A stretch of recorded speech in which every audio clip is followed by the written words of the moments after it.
Et je me suis dit, soit je fais l'effort sur 500 mètres de revenir, ou soit je reviens jamais. T'as beau être fort mentalement, si les gens ne me suivent pas, c'est pas possible. Garde 2 km et je me suis accroché mentalement juste 2 km. Et au 32e, je me suis dit, c'est bon, il reste 10 bornes. Je pense que t'es pas obligé de partir aussi vite, quoi.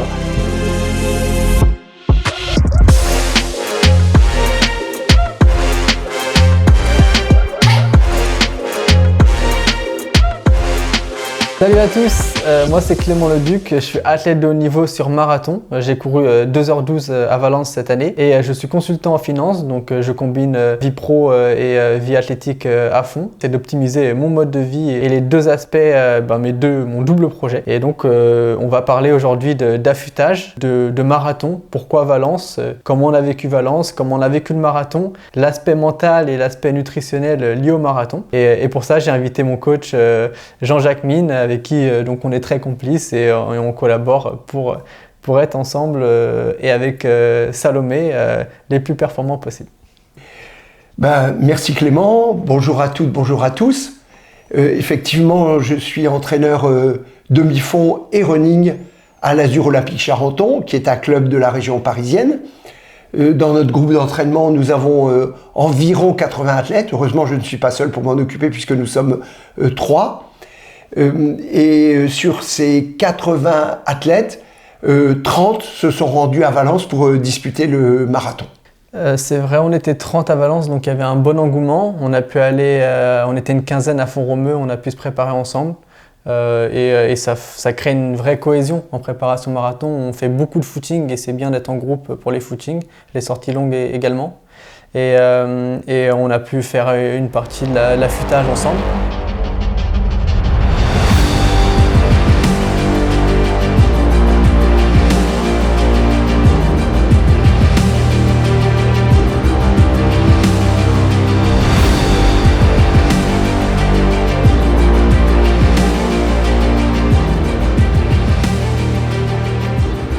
Donc pour faire simple, la période d'affûtage, c'est quoi exactement? On est en fin de préparation d'un événement sportif, en l'occurrence ici le marathon, et on a accumulé un niveau de fatigue qui est assez important. Et en fait, tout le travail qui a été fait ne laisse pas apparaître encore les bienfaits du travail, parce que le niveau de fatigue est très important.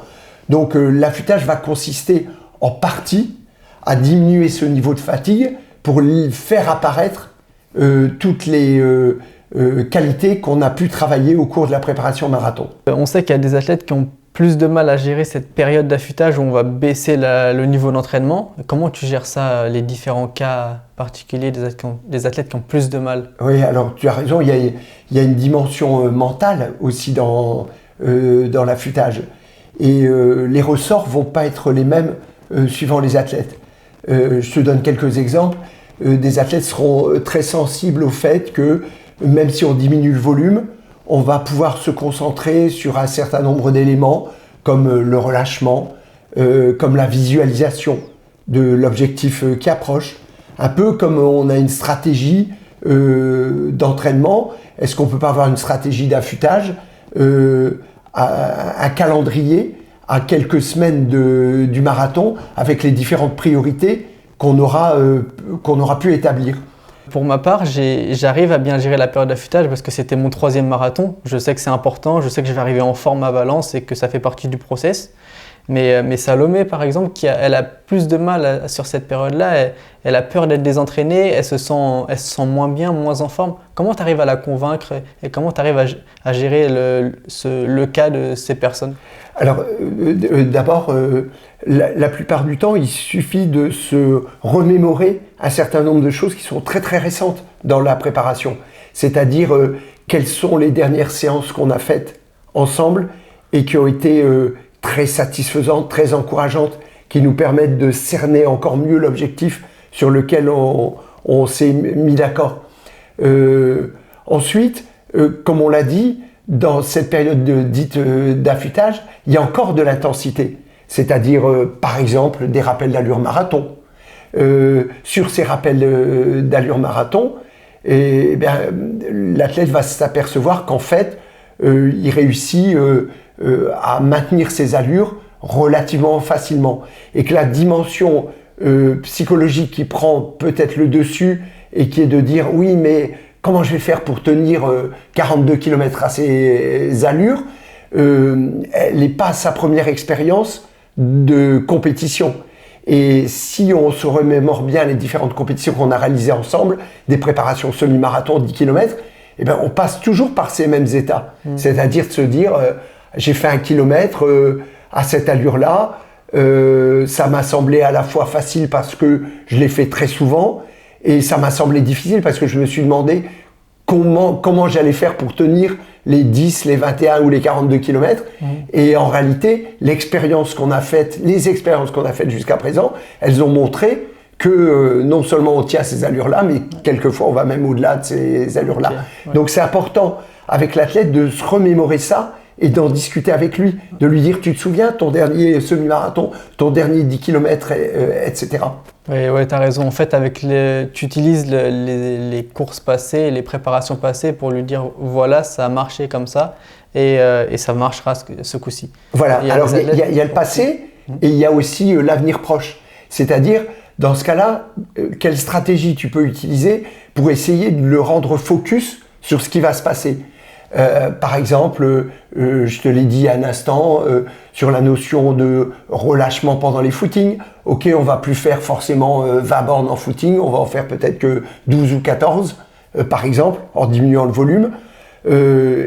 Sur quoi on peut se concentrer à partir du moment où on ne se concentre plus sur la distance à tenir, ou même sur une allure à tenir. Dans ce cas-là, on peut se concentrer sur son relâchement, sur la visualisation, etc. Tu remarqueras aussi une chose, c'est que très souvent, les athlètes qui ont des problèmes au dernier moment, c'est justement parce qu'ils se sont déconcentrés. Et c'est là que leur arrivent les petits incidents, se tordre la cheville, se faire mal au dernier moment, parce que d'un seul coup, le volume est plus le même, et on se déconcentre, on en oublie l'essentiel. Et apprendre à se concentrer de plus en plus vers son objectif, ça peut beaucoup aider. Ouais, c'est vrai. On a eu beaucoup de cas dans le groupe ou dans d'autres, des accidents la semaine du marathon. Et ouais, on dit que c'est la faute à pas de chance, mais du coup, ça peut aussi être dû à un manque de concentration d'après toi. Oui, bien sûr. Et puis, encore une fois, la concentration, la visualisation de l'objectif, la stratégie dont je t'ai parlé qui consiste à dire, autant j'ai un calendrier d'entraînement, autant j'ai un calendrier d'affûtage. Et dans l'affûtage, il y a des notions qui sont liées à l'organisation de notre prochain déplacement. Et plus on arrive à maîtriser ces données-là, plus on se sent aussi en confiance. Souvent, la confiance, elle vient de l'organisation. Ouais, c'est vrai. Et cette année, on était bien organisé globalement pour le marathon de Valence. On a l'expérience, on l'a fait 3 fois. Donc cette fois, je pense qu'on est parti un peu plus tôt. Alors Clément, tu as une excellente initiative. Tu as souhaité qu'on parte un tout petit peu plus tôt à Valence. C'est-à-dire, d'habitude, on est 48 heures avant le marathon, on organise le déplacement. Là, on l'a fait 72 heures avant, ce qui laissait un petit peu plus de temps. Et on s'est aperçu que, par exemple, lorsqu'il s'agit d'aller retirer les dossards, c'est pas la porte à côté, c'est pas directement à côté. On met plus de temps. Et donc, il y a de la fatigue qui s'accumule. Et là, on avait vraiment le temps de récupérer. En même temps, quand tu es sur le lieu même où va se dérouler le marathon, le risque, c'est de gamberger aussi, parce que tu as plus de temps. Donc, c'est là où peut-être l'énorme avantage qu'on a eu, d'abord nous on se connaît bien, tous les trois, entre l'entraîneur, les athlètes qui étaient ensemble, qui logeaient ensemble, on a eu le temps à la fois de discuter, de se préparer, d'envisager éventuellement des questions qui seraient restées sans réponse si l'entraîneur en l'occurrence était pas là, mais par nos échanges on a apporté des réponses. C'est assez drôle d'ailleurs parce que je te dirais que la plupart des questions qu'on se pose, en fait, on y a déjà répondu. Mais on se les repose parce qu'il y a le stress qui est lié à la proximité de l'événement qui joue beaucoup. Ouais. Pour certains, le fait d'être sur le lieu de la course et de beaucoup parler de la course, c'est néfaste. Ça crée un stress négatif. Ouais. Mais je pense que globalement, nous, on l'a bien géré. On a essayé de réfléchir à toutes les éventualités. Et je pense que c'était une bonne chose de venir plus tôt, c'est plus reposant d'arriver le jeudi, récupérer le dossard. On a 2 jours vendredi et samedi pour pouvoir penser à la course, de faire un plan de course, de réfléchir aux éventualités, de préparer nos gourdes, de préparer l'avant-course, comment on va aller à la course. On a loué des vélos, c'était fluide, c'était assez facile. Et je pense que le fait d'arriver plus tôt, avoir une bonne logistique, ça déstresse, ça se décharge. Et on est moins stressé pour la course. Et je pense que c'était une bonne organisation. Et le choix de Valence, je pense qu'on a fait le bon choix. Le marathon, il est quand même situé au bon moment dans l'année. On peut bien préparer. Et je ne sais pas ce que tu en penses. Est-ce que tu penses qu'il y a un marathon qu'on peut faire qui sera mieux ou c'est quand même l'idéal, Valence?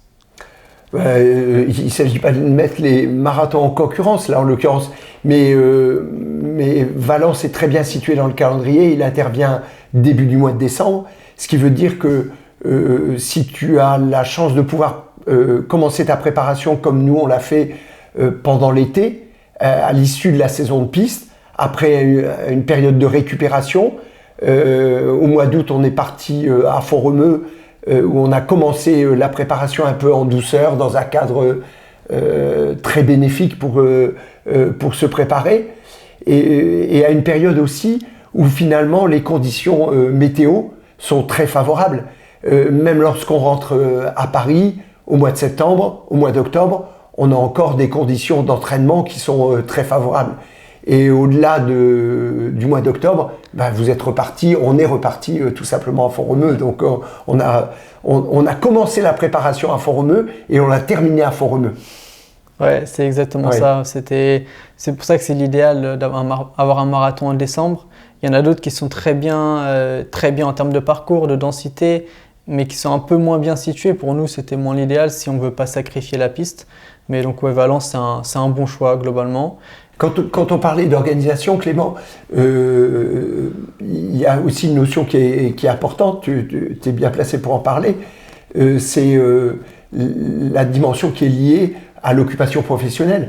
Parce que toi, tu t'es organisé de telle manière de disposer du temps avant le marathon et après, justement pour éviter ce stress qui est lié directement aux applications du transport, du travail qui reprend juste derrière. Comment tu as géré ça, toi? Alors déjà l'année dernière, j'avais juste posé mon vendredi, il me semble. Et du coup, j'avais une journée fatigante le jeudi et arrivé à Valence le vendredi, j'étais pas forcément frais mentalement.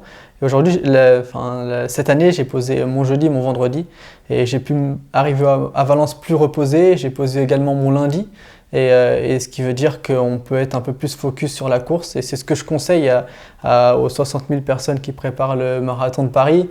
S'ils peuvent poser le vendredi au moins, ça fait qu'ils ont 2 jours de repos avant la course le dimanche et je pense que ça aide.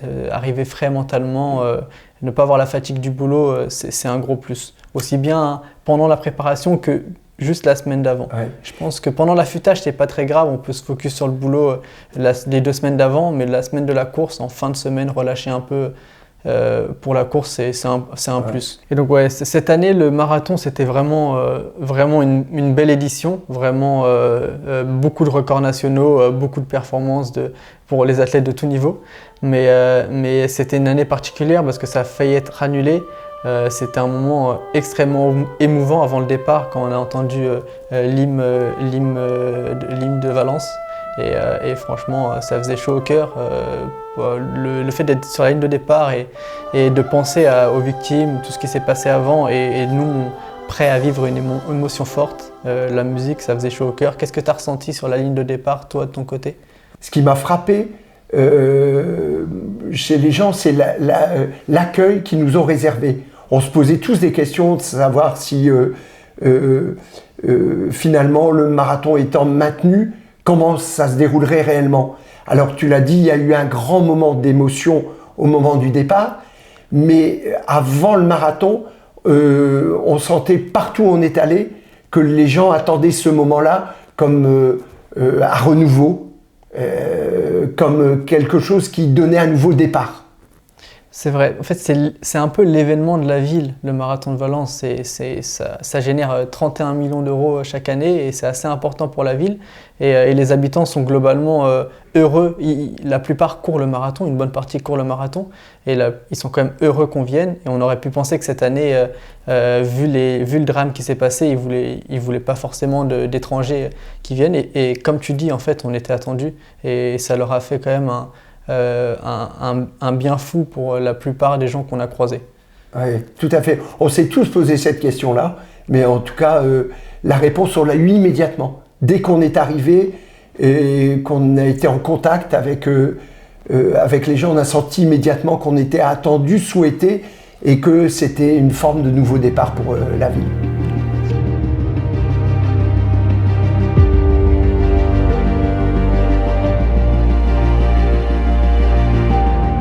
Pour optimiser le marathon en lui-même, on l'a dit dans la première vidéo, le marathon c'est énergétique et musculaire, mais c'est également mental pendant la course. On parlera dans une autre vidéo de stratégie nutritionnelle. Pour ma part, j'ai la chance d'avoir les gourdes, donc j'ai mis du sucre dans mes gourdes et je les ai données la veille à l'hôtel, donc je pouvais avoir les ravitaillements tous les 5 km. Et pour réussir mon marathon, pour pas avoir peur au départ de me dire je vais courir 42 km, je décompose la course par bloc de 5 km. Je me dis je fais 5 km et au bout de 5 km je vais prendre ma gourde, boire et ça va me redonner de l'énergie et je refais 5 km et je pense que par bloc de 5 km et non pas 42 km. Qu'est-ce que toi tu conseilles à l'approche de la course aux athlètes qui pourraient avoir peur de la distance? Car c'est quand même une longue distance, ça peut faire peur. Et quel est ton conseil? Pour optimiser ce qu'on va prendre pendant le marathon, ce qui me paraît important, indispensable, on va faire un certain nombre de sorties longues pendant la préparation du marathon. Et je pense que la stratégie, c'est là qu'il faut la mettre en place. C'est-à-dire on va se rendre compte que, par exemple, il y a certains gels qu'on supporte, d'autres plus difficilement lorsqu'on en a pris un certain nombre et qu'on arrive au bout de 20 ou 25 km à avoir des difficultés à ingérer ce niveau de glucides. Donc dans ce cas-là, peut-être qu'il faudra passer à des éléments solides qui vont permettre une transition entre des gels énergétiques. Voilà. Mais si on n'a pas essayé ces éléments-là, c'est pas le moment de les découvrir au moment du marathon. En fait, donc, ouais, évidemment, je suis d'accord, il ne faut jamais rien découvrir au moment du marathon, aussi bien l'alimentation que les chaussures, que le t-shirt, que le short. Il faut tout tester à l'entraînement et nous, à la vitesse auquel on va, on a forcément que du gel et des boissons. Sinon, c'est trop difficile de manger à l'allure qu'on vise, à peu près 20 km/h. Mais ceux qui arrivent à manger, oui, il faut qu'ils prennent ce qui leur donne un apport glucidique et qu'ils arrivent à ingérer. Peu importe, et que ça ne génère pas de problème d'estomac. Non, en tout cas, le conseil que je donnerais, et qui me paraît le plus fondamental dans l'histoire, c'est que cette stratégie-là, là on parle de la stratégie au moment du marathon, c'est vraiment de l'avoir repérée auparavant dans les sorties les plus longues, et on n'en fait pas qu'une dans une préparation marathon. Les 30 km, les 35 km en préparation marathon, finalement, on les fait relativement souvent. Et donc, cette stratégie-là, elle peut être affinée à ce moment-là. Il y a des constantes qui vont ressortir et on pourra l'appliquer au moment du marathon. Quitte pour certains à avoir leur propre ravitaillement emmené avec eux. La plupart sont obligés d'avoir leur ravitaillement sur eux parce que on peut savoir ce qui est donné pendant la course, mais ce n'est pas forcément le ravitaillement qui nous convient. Donc, ce qu'on peut recommander pour optimiser son apport glucidique, c'est de savoir ce que la course propose. S'il n'y a pas, on le prend sur nous. Exactement. Oui, alors toi, tu m'as dit que tu étais à 100 grammes de glucides. Non, j'ai fait en sorte d'être à 100 grammes. J'ai mis assez de boissons dans mes gels pour être à 100 grammes, mais en réalité j'étais plus à 80-85 grammes parce que j'ai pas tout bu. Je prenais 3-4 gorgées tous les 5 km et j'ai pris 3 gels pendant la course. Donc j'ai pas atteint 100 grammes, mais j'avais suffisamment de sucre. J'ai pas manqué de sucre pendant la course. D'accord. Est-ce qu'il y a un moment, par exemple, pendant le marathon, où ce que tu prenais devenait plus difficile à ingurgiter? Est-ce que, par exemple, quand tu es rentré dans une partie un petit peu plus difficile, la deuxième partie du marathon, tu as eu plus de difficultés à ingérer ce que tu avais prévu. Est-ce que tu as modifié en fait ce que tu avais prévu en raison de... Oui, en réalité, j'ai dû modifier ce que je prenais. Alors, je suis parti un peu vite. Je voulais faire 2h10, donc le but, c'était de partir en 1h05. On s'était mis d'accord. Et le lièvre partait entre 1h04-45 et 1h05, donc parfait. Mais il est passé en 1h04-17, il me semble, donc allure de 1h08-40. Et moi, je suis passé en 1h... J'étais en queue de peloton. Je suis passé en 1h04-23, donc 1h08-45, donc très rapide. Et au 24e, je commençais déjà à être dans le dur. Et donc le ravito du 4e, j'ai eu du mal à l'attraper. J'ai eu du mal à attraper ma bouteille au 24e. Ouais. Et j'ai eu du mal à boire. Et donc, j'ai pas tout bu. J'ai essayé d'attraper mon gel. Et ça m'a demandé pas mal d'énergie parce que je commençais à fatiguer. Et j'ai pas réussi à bien décoller. Enfin, j'ai eu du mal à bien décoller mon gel. Donc, j'ai pris juste un peu de gel et je l'ai jeté. J'ai pas tout pris parce que j'avais déjà perdu de la distance sur le groupe. J'ai dû perdre 10 mètres sur le groupe, le fait de prendre ma bouteille et de boire. Donc j'ai fait un effort pour revenir sur le groupe.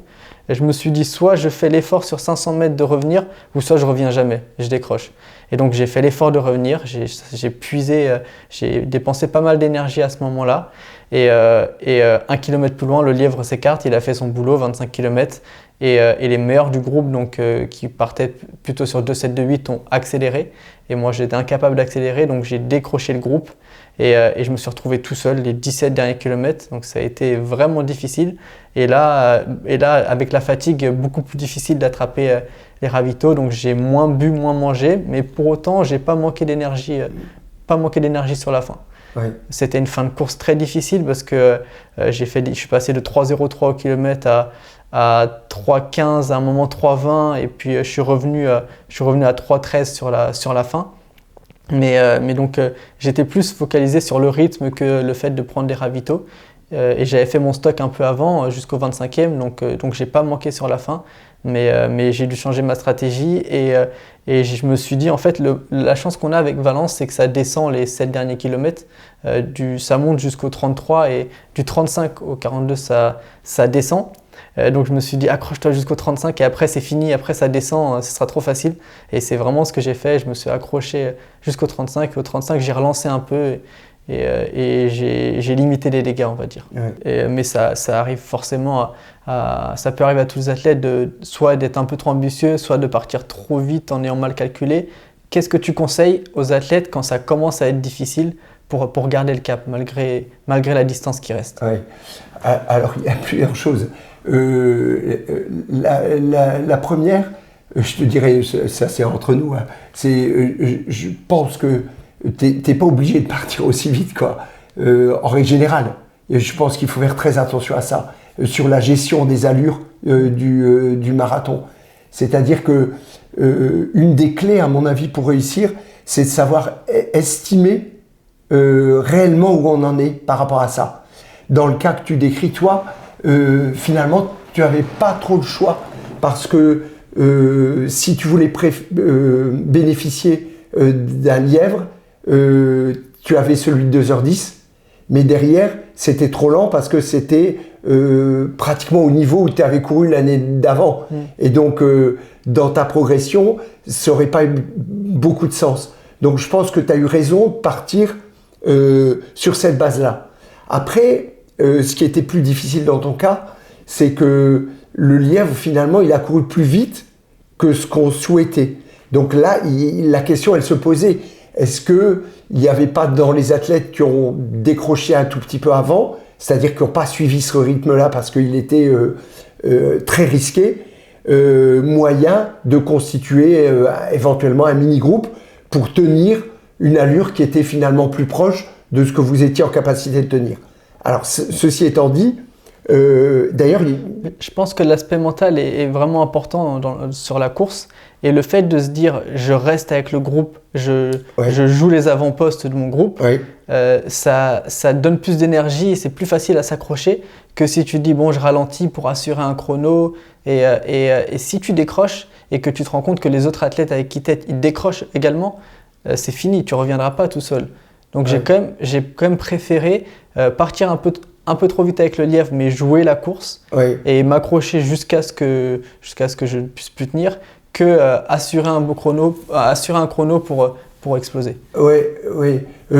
Pour moi, hein, on l'a dit dans le débrief qu'on a fait ensemble, je pense que tu aurais été sous les 2,12 si tu avais un peu moins poussé autour du 24e.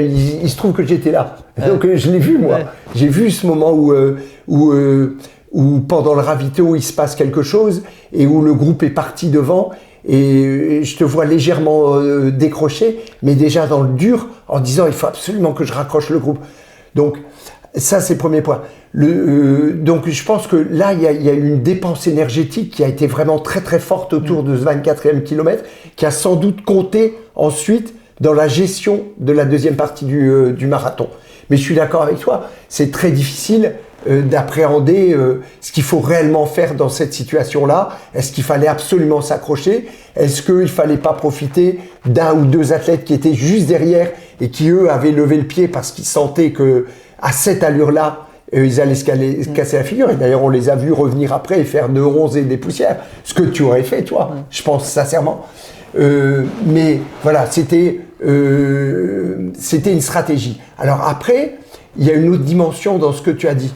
C'est-à-dire, il y a une dimension mentale chez toi, et pas que chez toi d'ailleurs, hein, chez Salomé, on la reconnaît aussi très facilement, c'est-à-dire une très grosse volonté, une très grosse envie de tenir un cap, de tenir une allure et de prendre des risques. Voilà. Et finalement, ça vous réussit pas trop mal. Parce que même si on peut se dire, en optimisant, on aurait fait 2,11,30, après tout, le fait d'avoir osé t'accrocher longtemps sur des bases de 2,10 laisse penser que l'année prochaine, ces bases-là, tu pourras les franchir et faire sans doute même peut-être un peu mieux. En tout cas, on va essayer. Je vais rebondir sur ce que je viens de dire. C'est-à-dire, c'est vrai que cette dimension mentale, en fait, quelle est notre capacité quand on est dans la difficulté à nous projeter sur le résultat qu'on espère, qu'on souhaite et qu'on est sur le point d'atteindre. Voilà. Quelle est cette énergie? Est-ce qu'on l'a déjà utilisée?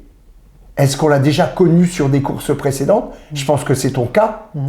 Et donc, à partir du moment où tu l'appréhendes, tu la connais, tu sais que tu es dans le dur, que ça va durer un certain temps, mais mentalement, tu es préparé à ça. Est-ce que c'est quelque chose que tu as déjà vécu sur d'autres événements, d'autres courses et comment tu as géré ça, toi? Dans toutes les courses où j'ai fait mon record, ou dans toutes les courses où j'ai bien performé, on va dire, ça a toujours été dur au début. J'étais rapide, j'ai essayé de suivre un groupe, même si c'était plus rapide que ce que je pensais faire, mais je me suis accroché coûte que coûte et mon but c'était de ne jamais décrocher. Et quand je décrochais pas ou je décrochais très tard, au final, ça se concrétisait par un record. Mais dès que je décrochais un peu plus tôt pour me dire ça va trop vite, j'en garde sur le pied, en fait, j'arrivais jamais à revenir, j'arrivais jamais à finir plus fort. Donc maintenant, je suis un peu rentré dans une logique où on reste rationnel sur le chrono qu'on peut viser. Si je peux partir au maximum, au plus rapide une 4, je vais jamais partir plus vite qu'une 3,30 et je vais pas me suicider. Mais si je pars un peu plus vite que mon objectif, tant que je peux tenir, mentalement je suis solide, tant que je peux tenir un rythme qui est rapide, tant que j'accroche, je serai performant. Mais dès que je décroche, j'arriverai pas à avoir l'énergie seule de repartir. D'accord. Clément, qu'est-ce qui se passe concrètement? Qu'est-ce qui s'est passé par exemple à Valence au moment où le lièvre s'écarte? Le groupe, comme tu l'as dit, c'était des gens qui valaient probablement moins de 10, qui ont fait moins de 10, donc qui accélèrent encore. Et donc là, tu n'es plus en mesure de les suivre. Donc, qu'est-ce qui se passe mentalement alors que tu sais qu'il reste plus de 15 km pour terminer ta course? Sur quel ressort tu t'es appuyé pour terminer? Alors, sans exploser. Ouais. Alors déjà, mon objectif numéro 1, c'était moins de 2,10. Vraiment, je voulais faire moins de 2,10. Mais je m'étais préparé dans le pire des cas à faire soit 2,12 ou soit mon record. Et je me dis, tant que je suis sur les bases de 2,12 mon record, je ne lâcherai pas.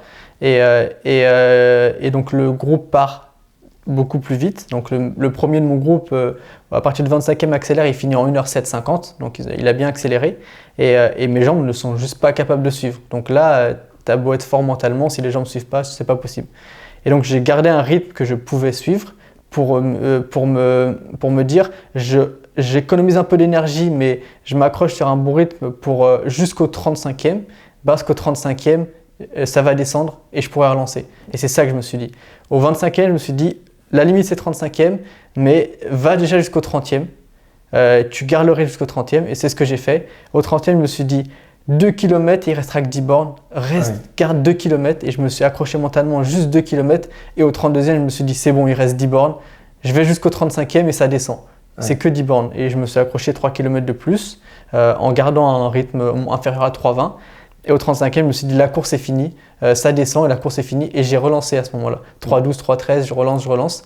Et je sais que la course est finie parce que je me suis conditionné à me dire que le parcours du marathon monte un peu jusqu'au 35e et redescend. Et vu que je sais que ça redescend, j'ai un ascendant psychologique en me disant c'est facile, tu peux pas lâcher parce que c'est facile, ça descend. Et c'est ce qui s'est passé. À partir du 35e, je savais que la course était gagnée, j'allais pas exploser. Et je calculais constamment, je faisais mes calculs, là je suis en 2,11,30, là je suis en 2,12,0. Et à la fin, je calcule, je me dis ah là je vais être en 2,12,30, 2,12,15 à peu près. Et je ralentis, je fais 2,12,19, mais quand même comme satisfait de m'être accroché. Et je pense que c'est l'aspect mental qui a été primordial là-dessus. Parce que si je m'étais dit il reste 17 bornes, j'aurais sûrement explosé. J'ai pas pensé comme ça. Clément, il y a deux choses qui me frappent. La première, qui est utilisable par tout le monde à mon avis, c'est que ce que tu viens de dire, c'est que en fait tu as mentalisé chaque aspect du parcours pour tenir le choc au moment où le groupe commence à exploser et que tu sais que tu ne vas pas finir avec eux. Donc tu as dit très précisément, je savais qu'il y avait une difficulté, que là ça montait, qu'à partir de là ça redescendait, donc que j'aurais un peu plus de confort pour pouvoir terminer ma course à partir du moment où j'aurais affronté cette difficulté-là. Ça c'est intéressant parce que ça veut dire que pour n'importe quel athlète qui soit très expérimenté, comme tu l'es, ou d'autres qui sont un peu plus débutants, rien n'empêche justement d'avoir en tête très précisément les différents aspects du parcours et de trouver dans le courant de ce parcours des éléments qui vont être encourageants, rassurants et qui vont dire là il faut que je franchisse ce cap-là parce que quand j'aurai franchi ce cap-là, je sais que ça va devenir sans doute plus facile. Voilà. Ça, c'est un des aspects. Le deuxième aspect que tu as aussi souligné, c'est l'aspect lié au chrono. C'est-à-dire que tu t'es rendu compte que même si tu commençais à perdre du temps par rapport à ton objectif initial, tu étais toujours sur des bases qui étaient supérieures et même nettement supérieures à ce que tu avais fait l'année précédente.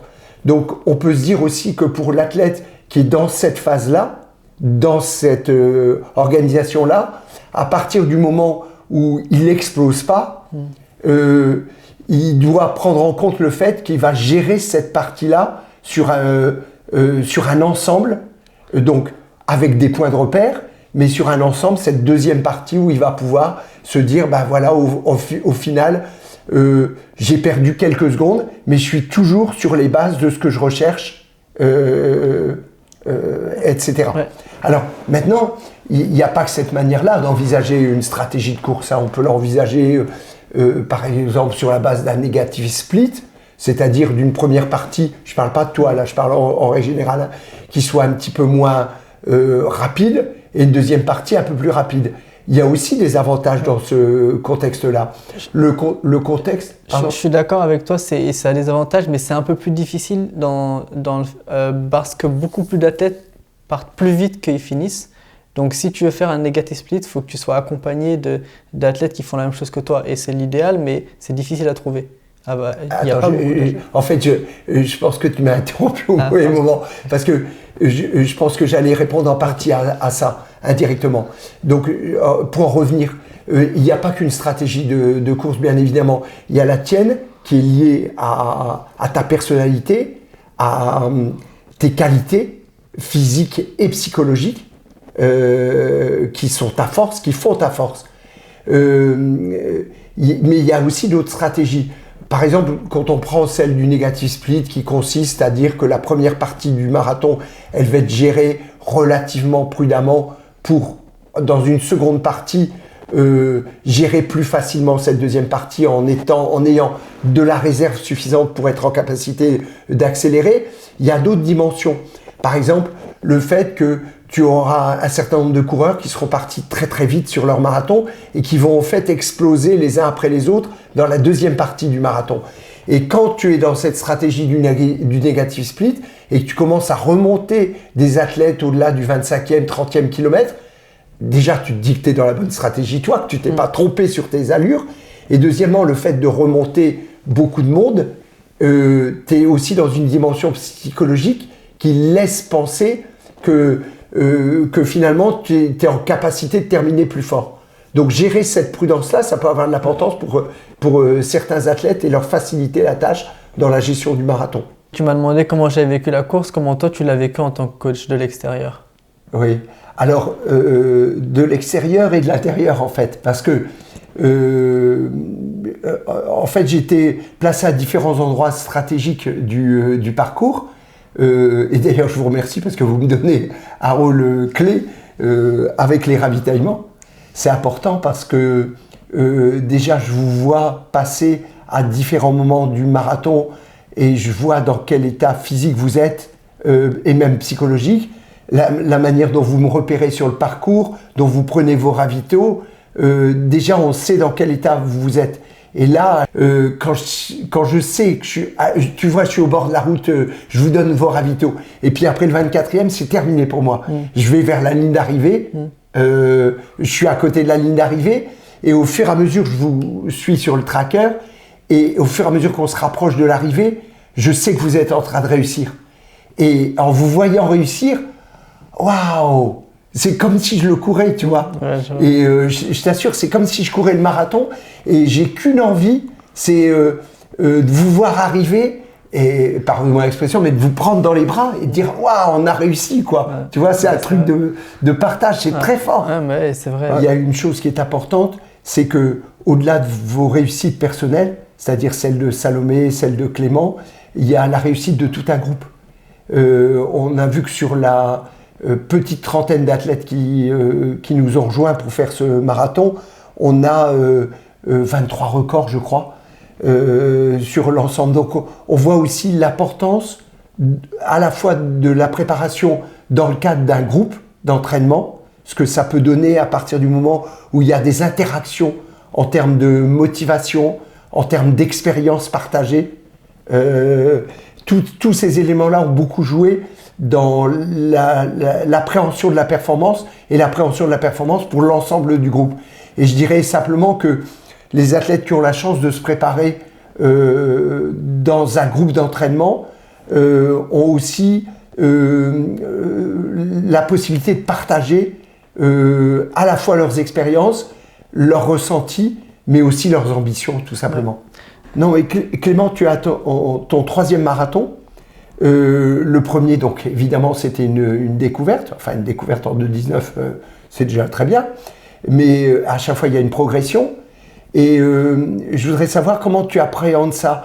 Est-ce que tu te dis, maintenant, j'ai trouvé ma distance, c'est ma distance, ou tu te dis, c'est une expérience parmi les autres. Comment tu vois ton avenir sur ces distances-là?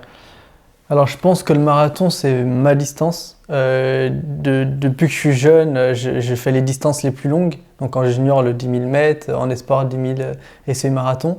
Et j'attendais d'avoir l'âge idéal pour commencer le marathon. Je pensais que c'était pas avant 25 ans. Donc on a fait le premier à 25 ans. Et pour moi au début c'était vraiment une discipline qui fait peur. Donc on ne prend pas trop de risques, on ne part pas trop vite, sinon on risque d'exploser. Et on a vu des cas d'athlètes de haut niveau qui finissaient très mal la fin de course. Donc vraiment, je n'ai pas pris de risques, plutôt plus allure tempo. J'étais en 3.20, entre 3.16 et 3.20. Et je me suis dit, c'est un très bon début, et donc je n'ai pas pris de risques. Et avec l'expérience, je me dis, en fait, tu peux prendre des risques sur marathon si tu es bien préparé, ça tient. Et là, 3,03 les 25 premiers kilomètres, donc j'ai pris beaucoup plus de risques et je vois que ça tient. Globalement, j'ai un peu perdu de temps sur la fin, mais je vois que mon corps est capable d'assumer les longues distances et je suis vraiment fait pour le long. Donc c'est aussi ça qui me motive et c'est pour ça que je vais plus optimiser encore plus mon mode de vie pour essayer de progresser sur la distance. Je pense qu'il y a quelque chose à faire parce que sur marathon, on progresse constamment. On voit bien le Suisse Tadej Abraham qui a battu son record et le record de Suisse à 43 ans. Donc en fait, on n'a pas de limite de progression sur le marathon, je pense. Et on va continuer à apprendre sur la préparation et s'entraîner de mieux en mieux d'année en année. Ouais.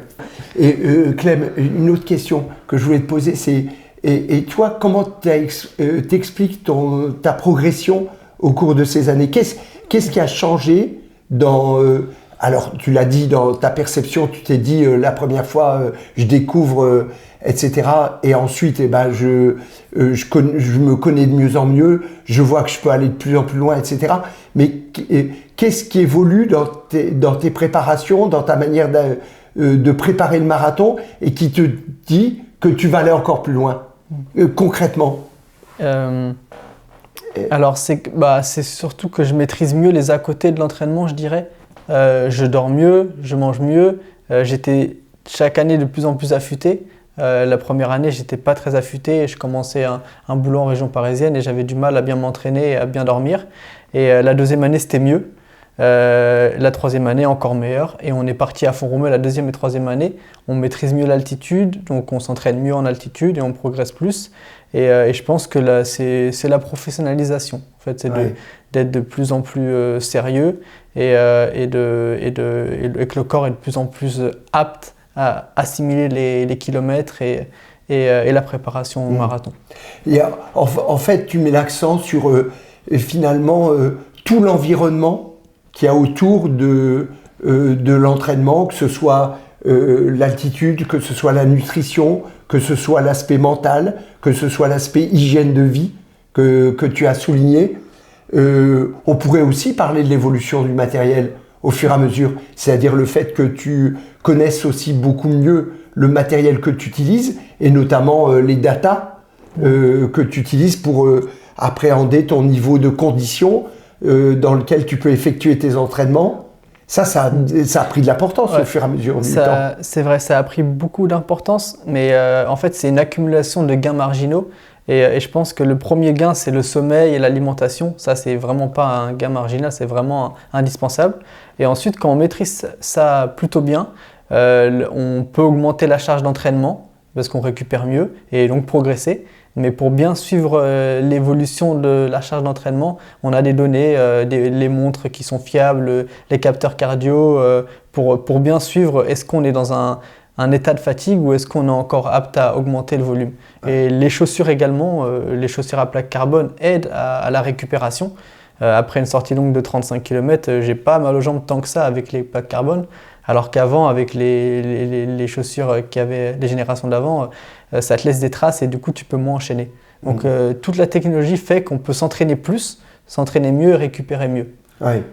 Tu m'as dit tout à l'heure, c'est pas que des gains marginaux lorsqu'on parle du sommeil, etc. Mais il y a autre chose, Clément. Tu n'es pas un athlète professionnel dans le sens où tu as un job. Et je voudrais savoir un peu comment tu gères cette relation entre le travail et l'entraînement, qui est quand même très conséquent pour obtenir les résultats que tu obtiens. Ça ne se fait pas par hasard. Donc comment tu gères ta vie professionnelle et ta vie sportive? Déjà, ce que j'essaie d'optimiser en premier dans ma journée, c'est mon sommeil et mon alimentation pour bien récupérer. Parce que, comme tu dis, j'ai des journées chargées où je bosse quand même pas mal et ensuite on doit faire 2 entraînements. Donc, si j'optimise pas ça, j'ai pas assez d'énergie le lendemain. J'essaye de courir le midi. J'ai de la chance, à mon boulot, on me laisse courir le midi. Donc, je reste un peu plus longtemps le soir, mais je cours le midi et la journée, j'essaye de faire les choses qui me permettent de bien récupérer musculairement. Donc j'essaie de travailler un peu debout, un peu assis, j'alterne, j'essaie de marcher un peu, faire des pauses marche pour faire circuler le sang.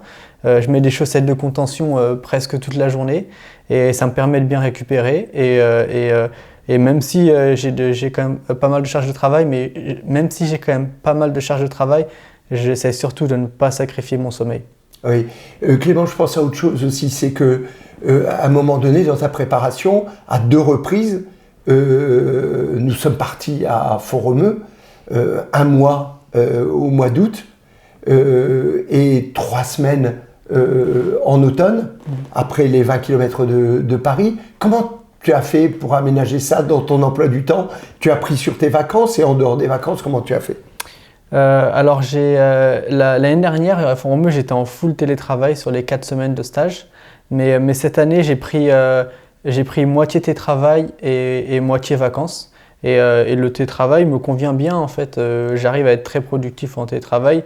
Je vais courir à 7h30 et je suis rentré à 8h45 et je suis prêt à travailler de 9h à 12h30, 13h. Je fais une petite sieste et je reprends à travailler. Et l'après-midi, je finis à 18h, donc j'ai mes 8 heures en général 8 heures de boulot. Et le soir, je vais courir. C'est un peu embêtant en octobre-novembre parce qu'il fait nuit, mais je cours sur le terrain de foot Altifit qui n'est pas éclairé, mais il n'y a pas de souci, on ne peut pas se tordre la cheville. Oui. Clément, j'ai bien compris tout ce que tu m'as dit, mais ça demande quand même une grande capacité d'organisation pour mettre en place le système dont tu as parlé. Et ça engendre sans doute aussi beaucoup de fatigue, par exemple. Et ça implique aussi probablement que tu sois très focus en termes d'organisation sur les moments où tu fais du sport, où tu cours, où tu prépares ton objectif et le moment où tu es concentré sur la partie de ton travail.